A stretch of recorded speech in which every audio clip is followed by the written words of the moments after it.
Okey, kita tengok soalan seterusnya. Kita tengok soalan kali ini, apa yang dia bagi dalam soalan. Pertama sekali, macam saya selalu cakap, faham betul-betul soalan, baru kita tahu apa soalan minta. Okey, kita tengok. Dalam rajah 3, A, B, C, D adalah satu sisi 4. 1, 2, 3, 4. Tengok betul-betul. Okey. Dan EFC adalah satu garis lurus. Maksudnya apa? Kenyataan ini maknanya E ke F dan E ke C adalah vektor yang sama, tetapi ada multiplier ataupun ada dia punya pendarab, ataupun kita letak lambda kat depan dia. Sebagai contoh, FE sama dengan EF sama dengan lambda EC. Okey, ada multiplier ataupun ada pendarab di hadapan dia. Okey, kita tengok apa yang soalan bagi. Kita tengok apa yang soalan bagi. Diberi bahawa AB adalah 20x. Macam saya selalu cakap, dia tulis macam tu, terus tulis dalam gambar rajah yang diberi. AB betul-betul arah dia A ke B adalah 20x. Okey, 20x. AE kat sini sahaja adalah 8y. DC, mana DC? DC ialah 25x tolak 24y. AE sama dengan 1/4 AD. Maknanya apa? AE hanyalah satu bahagian daripada 4 bahagian keseluruhannya. Maknanya apa? AD sama dengan 4 AE. Macam mana saya dapat macam ni? Okey, awak tengok ini equation. Kita tengok equation ini. Kita pindah 4 ke sana. Jadi 4 AE sama dengan AD. So, AD sama dengan 4 darab 8Y. So, awak akan dapat 32Y. Okey? Next, apa lagi dia bagi? EF sama dengan 3/5 EC.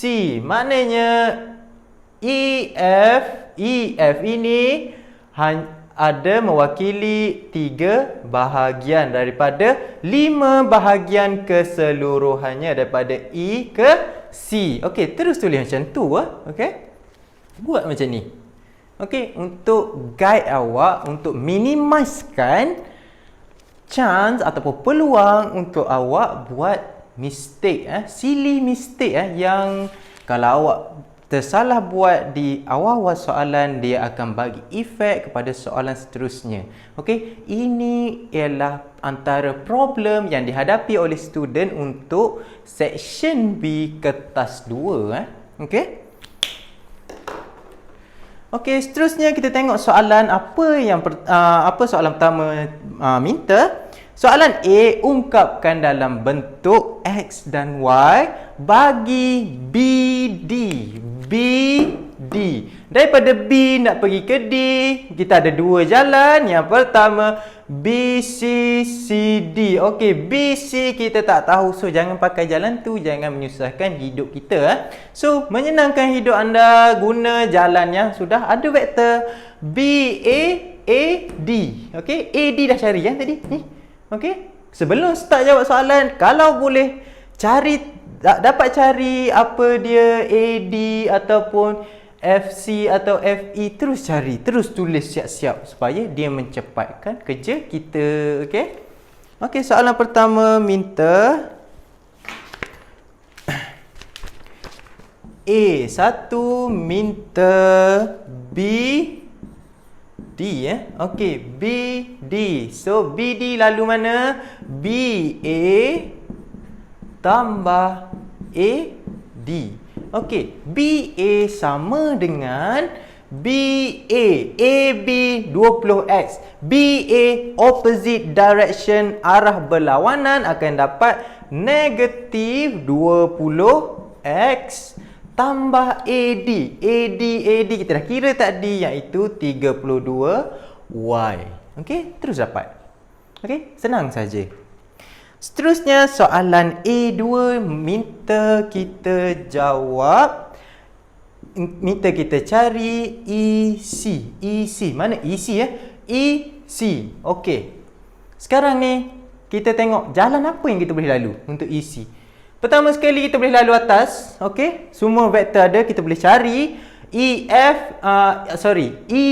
kita boleh cari, tetapi kalau jalan bawah still problem kita adalah BC. Kita tak ada, kita tak tahu BC itu apa. Dia tak diberi okey. So kita biarkan dulu. Kita jangan lalu BC. Kita jangan lalu BC, jangan guna jalan yang kita tak tahu. Guna jalan yang kita tahu. EC kita tambah sekali. EC sama dengan ED tambah DC Okey, ED kita nak tahu macam mana. Cuba kita tengok. Satu bahagian AE membawa satu bahagian ni. Nampak ni satu line sahaja. E ke D ada 3 sebab E ke D membawa 4 bahagian. Macam mana saya tahu 4 bahagian? Ni dia sudah bagi tahu ni. Okey, begitulah maksud ratio ini, fraction ini Okey, maknanya ED sama dengan 3 AE. ED sama dengan 3 AE. Okey, jadi dapat berapa? So, AE adalah 8Y. So, 8 darab 3, 24Y. Okey, untuk ED. Okey. ED dah ada, DC sudah ada. So, masukkan sahaja. So, ED 24Y. 24Y tambah 25X tolak 24Y. So, sama-sama potong, kita akan dapat 25X. Okey? So, logik ke tak? Logik sebab apa? EC adalah garis yang mendatar, sama seperti AB. So, sebab tu vektor dia hanya ada X sahaja, Y tak ada. Sebab apa? Y merujuk kepada pergerakan secara menegak. Contohnya ni, ini secara menegak. Sebab tu AD hanya ada Y sahaja, tak ada X sebab dia menegak. Manakala jika ada kecerunan, ada gradient, kita akan ada value X dan Y seperti DC. Okey, dan secara automatik kita akan tahu bahawa BC juga akan ada X dan Y sebab dia adalah garisan yang ada kecerunan, ada gradient. Okey. So, itu untuk soalan A1 dan A2. Seterusnya kita tengok soalan B. Okey. Soalan B minta tunjukkan bahawa titik B, F dan D adalah segaris. Bila dia kata adalah segaris, ataupun in English kita panggil dia collinear, maksudnya dia boleh membentuk satu garis lurus yang melalui B, F dan D. Macam mana kita nak tahu? Pertama sekali kita kena cari nisbah vektor BD dan BF dahulu. Jika kita dapat nisbah dia adalah whole number, kita dapat whole number, bermaksud dia adalah segaris. Dia ada nisbah. Okey? Nanti saya tunjukkan macam mana, okey? So, pertama sekali, rules yang pertama sekali, kita cari vektor BD, kita terus per dengan BF. Terus. Okey? So, BD, kita tengok BD apa dia punya vektor dia adalah negatif 20x tambah 32y. BF. Okey, BF laluan dia adalah BA, AE dan EF. Okey. So BA tambah AE and then EF. Okey, EF. Okey.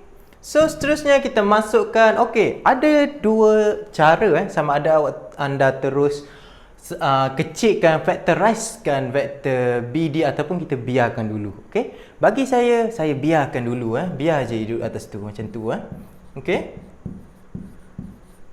Okey, BA sama dengan negatif 20x, AE tambah 8y, EF. Okey, EF sama dengan 3/5 EC. EC kita sudah cari. So, tambah 3/5 EC. EC sama dengan 25x. So, 25x. Okey, kita selesaikan dalam bracket dahulu.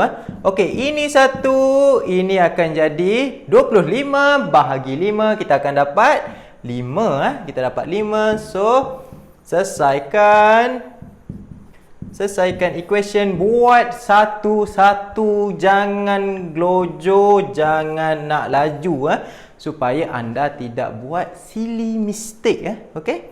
Kita tengok, okey, 20x, okey, 5x darab 3 kita akan dapat 15x, okey, tambah 8y.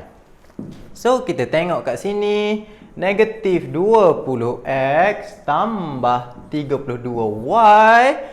Okey, negatif 20 tambah 15x, kita akan dapat negatif 5x tambah 8y. Okey, sekarang baru kita nampak oh, okey, 20 bahagi 5 kita akan dapat apa? Kita akan dapat 4. Okey. 32 bahagi 8 kita akan dapat 4 juga. Maknanya kita sudah ada nisbah kat sini. Okey, kita dapat nisbah sini 4 negatif 5x tambah 8y.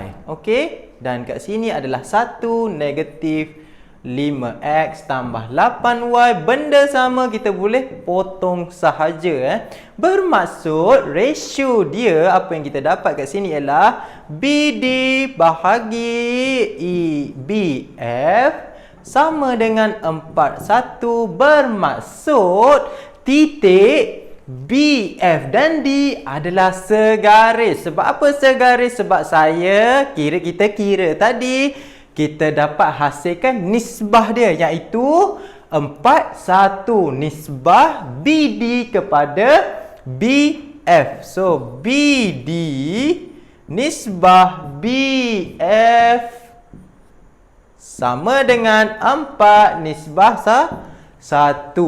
Okey, itu untuk soalan B. Okey, untuk soalan C, apa yang dia minta, apa yang dia bagi ialah jika magnitude X, value X adalah 2 dan magnitude Y adalah 3, cari magnitude BD. Okey, BD. Kita tengok BD kat sini Okey, kita tengok dulu vektor macam mana daripada bentuk vektor kita nak tukarkan kepada bentuk magnitude. Pertama sekali kita kena tuliskan ni value vektor bagi BD. Okey, BD sama dengan negatif 20x tambah 32y. So, negatif 20x tambah 32y dan x adalah, value dia adalah 2. So, kita masukkan value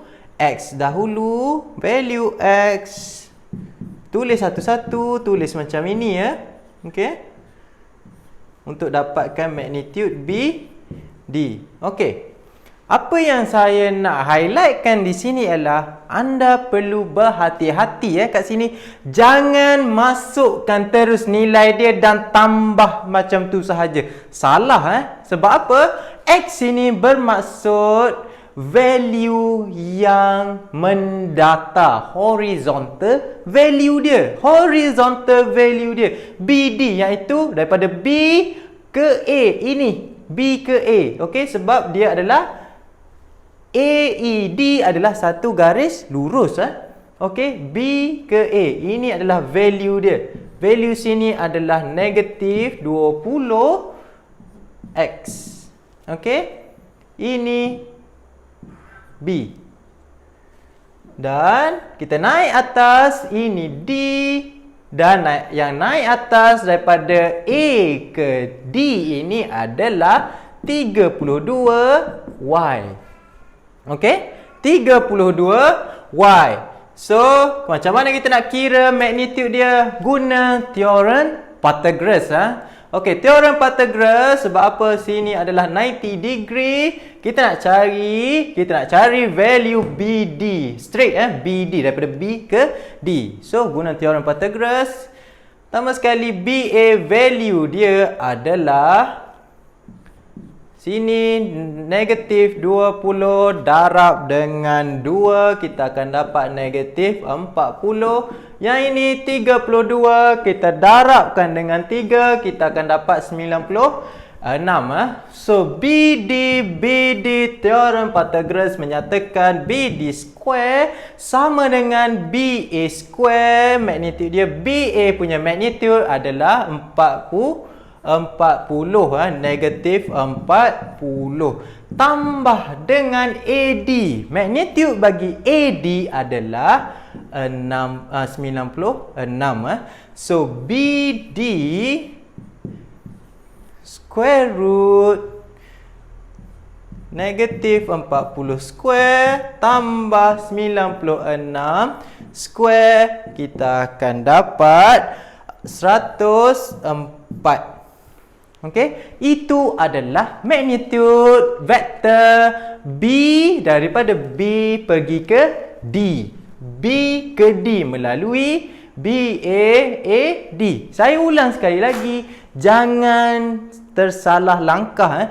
Jangan anda masukkan value X dan Y kat sini and then tambah sahaja. Salah Okey. Sebab apa? X merujuk kepada value dia bergerak dalam secara mendata. Y dia menunjukkan nilai dia bergerak secara menegak daripada bawah naik ke atas dan X daripada kiri ke kanan. Okey?